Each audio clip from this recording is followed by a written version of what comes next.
Josué, chapitre 18. Toute l'assemblée des enfants d'Israël se réunit à Silo, et ils y placèrent la tente d'assignation. Le pays était soumis devant eux. Il restait 7 tribus des enfants d'Israël qui n'avaient pas encore reçu leur héritage.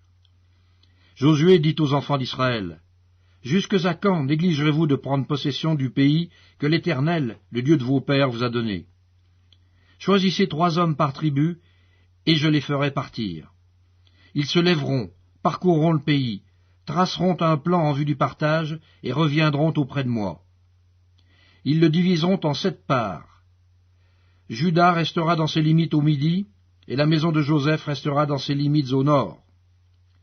Vous donc, vous tracerez un plan du pays en 7 parts, et vous me l'apporterez ici. Je jetterai pour vous le sort devant l'Éternel notre Dieu. Mais il n'y aura point de part pour les Lévites au milieu de vous, car le sacerdoce de l'Éternel est leur héritage. Et Gad, Ruben et la demi-tribu de Manassé ont reçu leur héritage, que Moïse, serviteur de l'Éternel, leur a donné de l'autre côté du Jourdain, à l'Orient.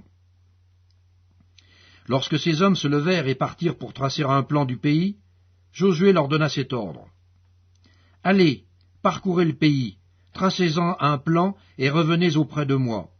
Puis je jetterai pour vous le sort devant l'Éternel à Silo. » Ces hommes partirent, parcoururent le pays, et en tracèrent d'après les villes un plan en 7 parts, dans un livre. Et ils revinrent auprès de Josué dans le camp à Silo. Josué jeta pour eux le sort à Silo, devant l'Éternel, et il fit le partage du pays entre les enfants d'Israël, en donnant à chacun sa portion. Le sort tomba sur la tribu des fils de Benjamin, selon leur famille, et la part qui leur échut par le sort avait ses limites entre les fils de Juda et les fils de Joseph. Du côté septentrional, leur limite partait du Jourdain. Elle montait au nord de Jéricho, s'élevait dans la montagne vers l'Occident, et aboutissait au désert de Beth-Aven.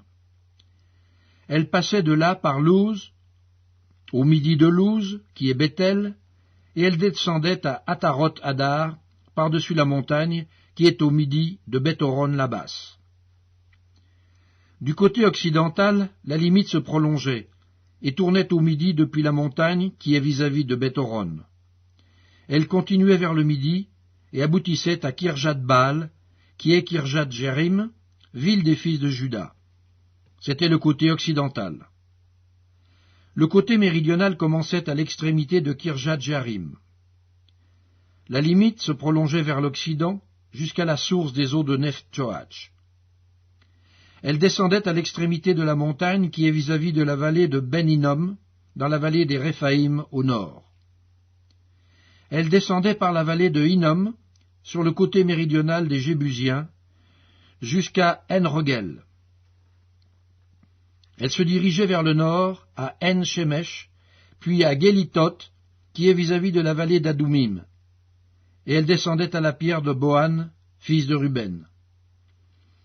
Elle passait sur le côté septentrional, en face d'Araba, descendait à Araba, et continuait sur le côté septentrional de Beth-Ogla, pour aboutir à la langue septentrionale de la mer Salée, vers l'embouchure du Jourdain au midi. C'était la limite méridionale. Du côté oriental, le Jourdain formait la limite. Tel fut l'héritage des fils de Benjamin selon leur famille, avec ses limites de tous les côtés. Les villes de la tribu des fils de Benjamin, selon leur famille, étaient Jéricho, Beth-Ogla, Emek-Ketsitz, Beth-Araba, Tsémaraïm, Bethel, Avim, Para, Ophra, Képhar-Ammonaï, Ophni et Géba, 12 villes et leurs villages.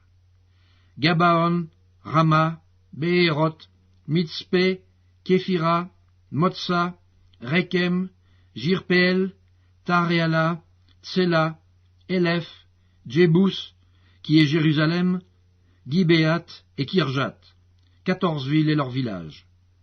Tel fut l'héritage des fils de Benjamin, selon leur famille.